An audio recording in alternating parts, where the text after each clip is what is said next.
ವಿಧಾನಸಭೆಯಲ್ಲಿ ಒಂದು ಸ್ಟೇಟ್ಮೆಂಟ್ ಮಾಡಿದ್ದೀನಿ. ಆ ಸ್ಟೇಟ್ಮೆಂಟ್ಗೂ ಕೂಡ ಬದ್ಧ ಇದ್ದೇನೆ. ಅದರಂತೆ ನಾನು ಏನೆಲ್ಲ ಕಾನೂನಿನ ಕ್ರಮಗಳನ್ನು ತೆಗೆದುಕೋಬೇಕಾಗಿದೆ ಅದನ್ನು ಕೂಡ ನಾನು ಗೃಹ ಮಂತ್ರಿಗಳನ್ನು ಭೇಟಿ ಮಾಡಿ ಅವ್ರಿಗೂ ಕೂಡ ಲಿಖಿತವಾದಂಥ ದೂರನ್ನು ಕೂಡ ಸಲ್ಲಿಸ್ತೇನೆ. ಇವತ್ತು ನಾಳೆ ಸ್ವಲ್ಪ ಇವೆಲ್ಲ ಬ್ಯುಸಿ ಇದ್ದೆ, ಅದಕ್ಕೋಸ್ಕರ ಆಗಿಲ್ಲ. ನಾಳೆ ನಾಡಿದ್ದು ಆಚೆ ನಾಡಿದ್ದು ಕೂಡ ನಾನು ಪ್ರವಾಸ ನಾಳೆ ಕೋಲಾರಕ್ಕೆ ಹೋಗ್ತೀನಿ, ನಾಡಿದ್ದು ಬೆಳಿಗ್ಗೆ ತಿಪ್ಟೂರ್ಗೆ ಹೋಗ್ತೀನಿ, ಆಚೆ ನಾಡಿದ್ದು ತುರುವೇಕೆರೆಗೆ ಹೋಗ್ತೀನಿ. 3 ತಿಂಗಳಿಂದೆಲ್ಲ ಒಂದೊಂದೂವರೆ ತಿಂಗಳಿಂದ ನಡೀತಾ ಇದೆ. ತುಮಕೂರು ಮನೆ, ಮಧುಗಿರಿ ಮನೆ, ಬೆಂಗಳೂರು ಬೇರೆ ಬೇರೆ ಕಡೆ ಕೂಡ ನಿಮ್ಮನ್ನ ಪ್ರಯತ್ನ ಮಾಡಿದ್ದಾರೆ. ಮತ್ತೆ 3-4 ಸಲ ಬಂದು ಆಕೆ ಭೇಟಿ ಮಾಡಿದ್ದಾರೆ. ನೀವು ಆಕೆಯನ್ನ ಹೊಡೆದಿದ್ದೀರಿ ಅಂದ್ರೆ ಅದೆಲ್ಲ ಆಗಿದೆ. ಈಗ ಏನೇನೆಲ್ಲ ಡೀಟೇಲ್ ಕೃತ್ಯ ನಡೆದಿದೆ ಅನ್ನೋದನ್ನು ನಾನು ವಿವರವಾಗಿ ನನ್ನ ಹೇಳಿಕೆನಲ್ಲಿ ಹೇಳಿ ಕೊಡ್ತೇನೆ. ನಾನು ಅದನ್ನೆಲ್ಲ ಈಗ ಎಲ್ಲರ ಮುಂದೆ ಏನು ಎತ್ತ ಅಂತೇಳಿ ಹೇಳಲಿಕ್ಕೆ ನಾನು ಬಯಸೋದಿಲ್ಲ. ಎಲ್ಲೋ ಆಗಿದ್ದವೆಲ್ಲ ಹೇಳ್ತೀನಿ ನೋಡಿ. ಹೈಕಮಾಂಡ್ಗೆ ನೋಡೋಣ. ನಮ್ಮ ಈಗ ಸತೀಶ್ ಜಾರಕಿಹೊಳಿ ಅವರು ಕೂಡ ಇದ್ರ ಬಗ್ಗೆ ನಾವು ತೀವ್ರವಾಗಿ ತಗೋಬೇಕು ಅಂತ ಹೇಳಿದ್ದಾರೆ. ತೀವ್ರವಾಗಿ ತಗೋಬೇಕು ಅಂದ್ರೆ ಯಾವ ರೀತಿ ತೀವ್ರತೆ ಅಂತಕ್ಕಂಥದ್ದನ್ನ ಅವರ ಬಾಯಿಂದನೇ ಕೇಳಿ ಅವೆಲ್ಲ ಏನು ಒಂದು ಲೈಟ್ ಮೈಂಡೆಡ್ ಇದ್ದೀವಿ, ಎಲ್ಲ ಕೂತ್ಕೊಂಡು ಮಾತಾಡಿ ಮುಂದಿನ ತೀರ್ಮಾನ ಮಾಡ್ತೀವಿ. ಯಾರು ಮಾಡಿದ್ದಾರೆ ಅಂತ ನನಗೆ ನಾನು ಹೇಳಲಿಕ್ಕೆ ಸಾಧ್ಯ ಇಲ್ಲ.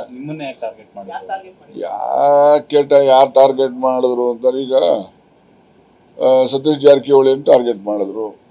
ಯಾವ ಕಾರಣಕ್ಕೆ ಮಾಡಿದ್ರು? ಆಮೇಲೆ ಅಲ್ಲಿ ಹಾಸನ್ನಲ್ಲಿ ಇವರಿಗೆ ಟಾರ್ಗೆಟ್ ಮಾಡಿದ್ರು. ಅದನ್ನ ಯಾವ ಕಾರಣಕ್ಕೆ ಮಾಡಿದ್ರು? ಅಲ್ಲಿ ಯಾರೋ ಒಬ್ಬೊಬ್ಬರಿಗೆ ರಮೇಶ್ ಜಾರಕಿಹೊಳಿದು ಇರ್ಬೋದು, ಹಾಸನದಲ್ಲಿ ರೇವಣ್ಣನ ಟಾರ್ಗೆಟ್ ಮಾಡಿದ್ದಿರ್ಬೋದು, ಅಥವಾ ಪ್ರಜ್ವಲ್ ರೇವಣ್ಣನ ಟಾರ್ಗೆಟ್ ಮಾಡಿದ್ದಿರ್ಬೋದು. ಹಿಂಗೆ ಯಾರ್ಯಾರು ಏನೇನು ಮಾಡ್ತಾರೆ ಒಂದೊಂದು ಉದ್ದೇಶ ಇಟ್ಕೊಂಡು ಮಾಡಿರ್ತಾರೆ. ನಾನು ಏನು ಉದ್ದೇಶ ಇಟ್ಟಿದ್ದಾರೆ ಅಂತಕ್ಕಂಥದ್ದು ಅಥವಾ ಯಾರು ಇಟ್ಟಿದ್ದಾರೆ ಅಂತಕ್ಕಂಥದ್ದು ನನಗೆ ಗೊತ್ತಿಲ್ಲ. ಅದನ್ನ ತನಿಖೆನಲ್ಲಿ ಗೊತ್ತಾಗಬೇಕು, ಗೊತ್ತುಪಡಿಸ್ಬೇಕು. ನಾವು ನೋಡಿ ಅದು ಸರ್ಕಾರಕ್ಕೆ ಬಿಡ್ತೀನಿ. ಸರ್ಕಾರ ಅಂದ್ರೆ ಗೃಹ ಮಂತ್ರಿಗಳು ಬಿಡ್ತೀನಿ. ಅವರು ಹಿರಿಯ ಅಧಿಕಾರಿಗಳ ಜೊತೆ ಚರ್ಚೆ ಮಾಡಿ ಯಾವ ರೀತಿ ತನಿಖೆ ಮಾಡಿದ್ರೆ ಸೂಕ್ತ. ಯಾಕೆಂದ್ರೆ ಇದರಲ್ಲಿ ಇವ್ರು ಸೇರಿದ್ದಾರೆ ಅವ್ರು ಸೇರಿದ್ದಾರೆ ಅಂತ ನಾನು ನಿರ್ದಿಷ್ಟವಾಗಿ ಹೇಳಕ್ ಬರೋದಿಲ್ಲ. ಯಾರೆಲ್ಲ ಸೇರಿದ್ದಾರೆ ಅಂತಕ್ಕಂಥದ್ದು ಸತ್ಯ ಹೊರ ಬರಬೇಕು ಅಂತಕ್ಕಂಥದ್ದು ಅಷ್ಟೇ.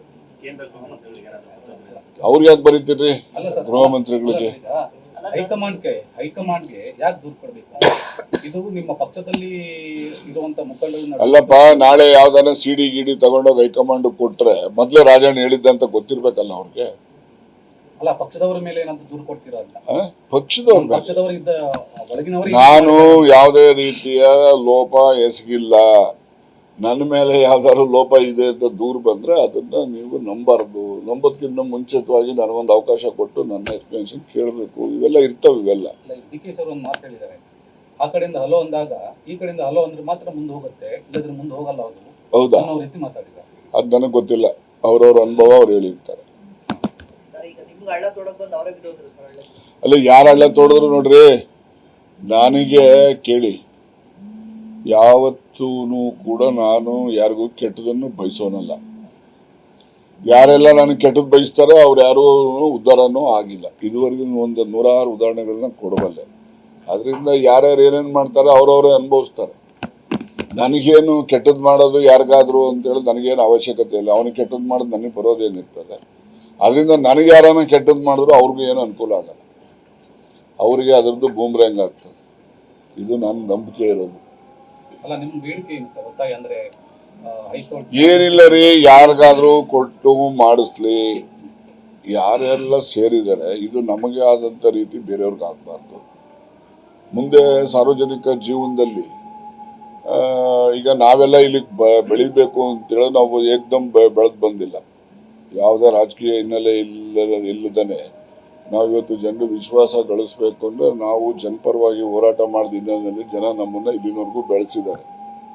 ಆ ರೀತಿ ನಾವು ಬೆಳೆದ ಮೇಲೆ ನಮ್ಮನ್ನ ಈ ರೀತಿಯಲ್ಲಿ ತೇಜೋವಧೆ ಮಾಡ್ತಕ್ಕಂಥ ಪ್ರಯತ್ನ ಮಾಡ್ತಾರಲ್ಲ, ಅದು ಯಾರಿಗೂ ಕೂಡ ಭೂಷಣ ಬರೋದಿಲ್ಲ ಅಂತಷ್ಟೇ.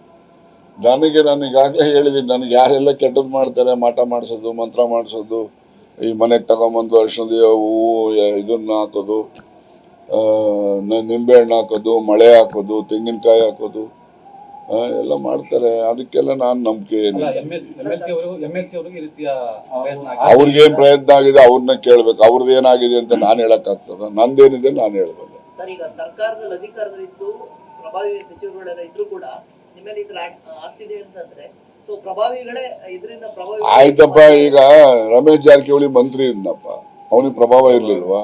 ಅದೇ ಸರ್, ಹಂಗೆ ಯಾವತ್ತು ನೋಡ್ರಿ, ಯಾವತ್ತೂ ಕೂಡ ಕೇಳಿ, ರಾಜಕಾರಣದಲ್ಲಿ ಇರುವಂಥವ್ರು ಅಥವಾ ಜನರ ಮೆಚ್ಚುಗೆ ಪಡೆದಿರ್ತಕ್ಕಂಥ ವ್ಯಕ್ತಿಗಳಿಗೆ ತೇಜೋವಧೆ ಮಾಡ್ತಕ್ಕಂಥದ್ದಕ್ಕೆ ಇವೆಲ್ಲ ಪ್ರಯತ್ನ ಇವತ್ತಿಂದಲ್ಲ, ಹಿಂದಿನ ಇತಿಹಾಸ ನೋಡ್ಕೊಂಬಂದು ಎಲ್ಲ ಕಾಲದಲ್ಲೂ ನಡೆದಿವೆ.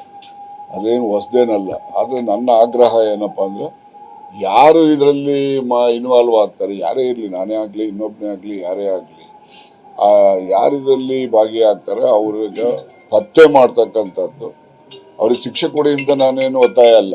ಪತ್ತೆ ಮಾಡಿ ಇನ್ನು ಯಾರಿಗೂ ಈ ರೀತಿಯಾದ ತೇಜೋವಧೆ ಮಾಡ್ತಕ್ಕಂಥ ಪ್ರಯತ್ನಗಳು ಆಗಬಾರ್ದು, ಅದು ಆಗಲಿ ಅಂತಕ್ಕಂಥದ್ದು ನನ್ನ ಆಗ್ರಹ ಅಷ್ಟೇ. ರಾಜಕೀಯ ತಂತ್ರಗಾರಿಕೆ ಆಯ್ತು ಬಿಡಪ್ಪ, ಅಷ್ಟಿದೆ ಸಾಕು ಬಿಡ್ರಿ, ಇನ್ನೆಷ್ಟು ಕೇಳ್ತೀರಿ? ಇದಕ್ಕೆ ರಾಜಕೀಯ ಬೆರೆಸೋದಿಲ್ಲ ನಾನು. ಒಂದೂವರೆ ತಿಂಗಳಿಂದ ಈ ತರ ಮಾಡ್ತಾ ಇದ್ರು ಅಂತ ಹೇಳಿ ನಿಮ್ಗೆ ಗೊತ್ತಾಯ್ತು ಸರ್. ನಿಮ್ಗೆ ಎಲ್ಲಿ ಅರಿವಾಯ್ತು ನಾನು ಟ್ರಾಪ್ ಆಗ್ತಾ ಇದೀನಿ ಅಥವಾ ನನ್ ಈ ತರ ಪ್ರಯತ್ನ ಮಾಡ್ತಾ ಇದ್ದಾರೆ ಅಂತ ನಿಮ್ಗೆ ಹೇಗೆ ಸರ್ ನಿಮ್ಗೆ ಗೊತ್ತಾಗಿದೆ ಅಂದ್ರೆ ಹೇಗೆ? ಅದು ಹೇಗೆ ಗೊತ್ತಾಯ್ತು? ಈಗ ಅವೆಲ್ಲ ಗೊತ್ತಾಯ್ತು ಅಂದ್ರೆ ಕತೆ ಹೇಳ್ಬೇಕು. ಈಗ ಯಾಕೆ ಆ ಕತೆಗಳು? ಆಮೇಲೆ ಹೇಳಿ ಸರ್, ಕೇಳಿಸ್ತಾ ಆಯ್ತು ಎಲ್ಲ ಹೇಳ್ತೀನಿ. ಆಮೇಲೆ ಈಗಾಗಲೇ ಅಸೆಂಬ್ಲಿಲಿ ಹೇಳಿದ್ದೀನಲ್ಲ, ಕೇಳಿಲ್ವಾ? ಅಲ್ಲ ಸರ್, ಅಷ್ಟೇ ಕತೆ. ರಾಜಕೀಯ ತಂತ್ರಗಾರಿಕೆಯಲ್ಲಿ ಹನಿ ಟ್ರಾಪ್ ಒಂದು ಭಾಗ ಅನ್ನೋ ತರ ಆಗ್ಬಿಡ್ತಾರೆ ಸರ್, ಹೇಗೆ ಅಂತ ಈ ವಿಷಕನ್ಯರ ಕತೆ ಕೇಳಿದ್ಯೋ? ಹೇಳಿದ್ರು. ವಿಷಕನ್ಯರು ಎಲ್ಲಿಂದ ಹುಟ್ಟಿದ್ರು? ಅವರು ಮಾನವ ಜನ್ಮ ಬರ್ತಿದ್ದಂಗೆ ಭೂಮಿ ಮೇಲೆ ವಿಷಕನ್ಯರ ಜೊತೆ ಬೆಳ್ಕೊಂಡ್ ಬಂದಿದ್ದಾರೆ. ಏನಕ್ಕೆ ಬಳಸಿದ್ರು ಅವ್ರನ್ನೆಲ್ಲ? ಯಾವ್ಯಾವ ಕಾಲದಲ್ಲಿ ಯಾವ್ಯಾವ ಥರಕ್ಕೆ ಬಳಸಿದ್ದಾರೆ? ಹಂಗೆ ಈ ರೀತಿಯ ಅಧಿಕಾರದ ಆಸೆಗೆ ಅಥವಾ ಇನ್ನೊಬ್ಬನ ಯಾವನೋ ಒಬ್ಬನ್ನ ಮುಗಿಸ್ಲಿಕ್ಕೆ ಇವೆಲ್ಲ ಇರೋದು ಎಲ್ಲ ಇತಿಹಾಸದಲ್ಲೇ ಬಂದ್ಬಿಟ್ಟಿದೆ. ಅದೇನು ಹೊಸದಾಗಿ ಬಂದಿಲ್ಲ ಇದು. ಅವಾಗೆಲ್ಲ ವಿಷಕನ್ಯರು ಇರ್ತಾ ಇದ್ರು, ಈಗಲೂ ಅದೇ ರೀತಿ ನಡೆಸ್ತಿರ್ತಾರೆ, ನಡೆಸಬಹುದು. ಶೀಘ್ರದಲ್ಲೇ ಕಾಂಗ್ರೆಸ್ ಅಂದ್ರೆ ನೀವೆಲ್ಲರೂ ಸೇರಿ ಹೈಕಮಾಂಡ್ ಭೇಟಿ ನೀಡಿ ಮತ್ತೊಮ್ಮೆ ಇದನ್ನ ರೂಪಿಸ್ಕೊಡ್ತೀರಾ? ನೋಡಪ್ಪ, ಇದೆಲ್ಲ ನಾನು ಈಗಾಗಲೇ ಹೇಳಿದ್ದೀನಿ. ಸತೀಶ್ ಅವರು ಕೂಡ ಅವರು ಬೆಳಗಾಂಗೆ ಹೋಗಿದ್ದಾರೆ, ಅವರು ಒಂದು ಸ್ಟೇಟ್ಮೆಂಟು ಕೂಡ ಮಾಡಿದ್ದಾರೆ. ಇದ್ರ ಬಗ್ಗೆ ನಾವು ಬೇರೆ ಬೇರೆ ರೀತಿಯಲ್ಲಿ ನಾವು ಸಂಬಂಧಪಟ್ಟವ್ರಿಗೆಲ್ಲ ಕೂಡ ನಾವು ಮಾತಾಡಬೇಕು ಅಂತ ಹೇಳಿದ್ದಾರೆ. ಅವರು ಸೋಮವಾರ ಮಂಗಳವಾರ ಬರ್ತಾರೆ, ಬುಧವಾರ ಗುರುವಾರ ಕ್ಯಾಬಿನೆಟ್ ಇರ್ತದೆ, ಬರ್ತಾರೆ. ಆ ದಿವಸ ನಾವು ಮತ್ತು ಸಮಾನ ಮನಸ್ಕರು ಏನಿದ್ದೀವಿ ನಾವೆಲ್ಲ ಸೇರಿ ನಾವು ಅದ್ರ ಬಗ್ಗೆ ಒಂದು ಅಂತಿಮವಾದಂಥ ನಿರ್ಣಯವನ್ನು ಮಾಡ್ತೇವೆ. ಸಚಿವರಿಗೆ ಅನಿಟ್ರಾಪ್ ಮಾಡುವಂತ ಸಂಚು ರೂಪಿಸ್ತಾರೆ.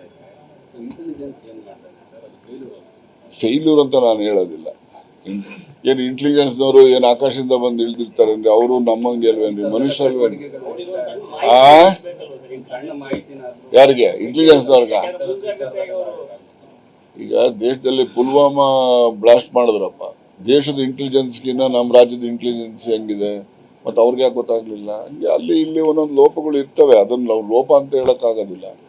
ಅದು ಯಾರು ಕಲ್ಪ್ರಿಟ್ಸ್ ಇರ್ತಾರಲ್ಲ ಅವರು ಈ ಬೇರೆ ಎಲ್ಲ ಬುದ್ಧಿವಂತರಿಗಿನ್ನ ದೊಡ್ಡ ಬುದ್ಧಿವಂತರು ಇರ್ತಾರೆ. ಅದರಿಂದ ಯಾರಿಗೆ ಹೆಂಗೆ ತಪ್ಪಿಸ್ಕೋಬೇಕು ಅಂತಲೂ ಗೊತ್ತಿರ್ತದೆ. ಅದ್ರ ಬಗ್ಗೆ ಹೆಚ್ಚು ಚರ್ಚೆ ಮಾಡೋದು ಬೇಡ. ಇನ್ನು ಯಾರಿಗೂ ಆ ರೀತಿ ಹನಿ ಟ್ರ್ಯಾಪ್ ಮಾಡುವಂತ ಸಾಧ್ಯತೆ ಇದೆ ಸರ್? ಸರ್, ಇನ್ನು ಇದ್ರ ಲಿಸ್ಟ್ ಅಲ್ಲಿ ಜೊತೆ ಏನ್ ಪೇಪರಲ್ಲಿ ಅಥವಾ ಮೀಡಿಯಾದಲ್ಲಿ ನೋಟಿಫೈ ಮಾಡ್ತಾರ ನಾವು ಇಂತಿಂತವ್ರಿಗೆ ಮಾಡ್ತೀವಿ ಅಂತ ಅಲ್ಲ ಸರ್, ಹೇಳಿ? ನಿಮ್ ಜೊತೆ ಇಬ್ರು ಬೆಂಗಳೂರು ಸಚಿವರು ಇದ್ದಾರೆ ಅಂತ ಇದೆ ಸರ್. ಅದು ಯಾರು ಏನು ಅಂತ ಏನ್ ನಂಬರ್? 48 ಈಗ ಹಾಸನಲ್ಲಿ ಎಷ್ಟು ಲಕ್ಷ ಪೆಂಡ್ರೈವ್ಗಳು ಹಂಚಿದ್ರು ಅಲ್ಲಿ? ಯಾವಾಗನೋ ಈಗ ಕುಮಾರಸ್ವಾಮಿ ಪೆಂಡ್ರೈವ್ ತೋರಿಸ್ಲಿಲ್ವೇನ್ರಿ? ಇದು ಅದರಲ್ಲೇ ಇರ್ಬೋದು, ಇಲ್ಲದೆ ಇರ್ಬೋದು. ಹಂಗೆ ಈ ಪೆಂಡ್ರೈವ್ಗಳದ್ದು ಅವಾಂತರ ಇದೆಯಲ್ಲ, ಇದನ್ನ ಒಳ್ಳೇದಕ್ಕೂ ಉಪಯೋಗಿಸೋದು ಇದ್ದಾವೆ, ಕೆಟ್ಟದಕ್ಕೂ ಉಪಯೋಗಿಸೋದು ಇದ್ದಾವೆ. ಆದರೆ ನಾವು ಹೇಳೋದು ಕೆಟ್ಟದಕ್ಕೆ ಉಪಯೋಗ ಯಾರು ಮಾಡಬಾರ್ದು ಅನ್ನೋದು ಅಷ್ಟೇ.